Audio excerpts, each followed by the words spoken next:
Hi, నేను మీ నవ్య. చూస్తే చాలా టెంప్టింగ్ ఉంది కదా, హైదరాబాదీ దమ్కా చికెన్. కలిసి చేద్దాం.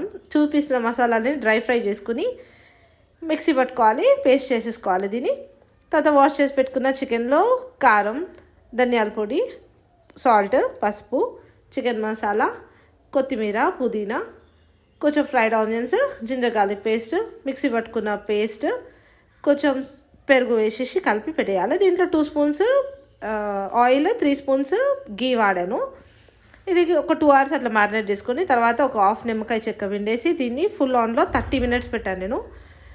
చూడండి, 30 minutes తర్వాత తీసి కలిపి మళ్ళీ స్విమ్లో ఒక 10 minutes పెట్టాను. తర్వాత కసూరి మేతి వేసేసి తీసేసాను, ఆఫ్ చేసేయాలి. తర్వాత దీనికి కాంబినేషన్ నేను బగారా రైస్ తీసుకున్నా. బగారా రైస్ విత్ హైదరాబాదీ దమ్కా చికెన్ ఎంత బాగుందంటే, మీరు కూడా నచ్చితే లైక్ చేయండి, తప్పకుండా ట్రై చేయండి. బట్ ట్రై చేయండి, చాలా బాగా వచ్చింది.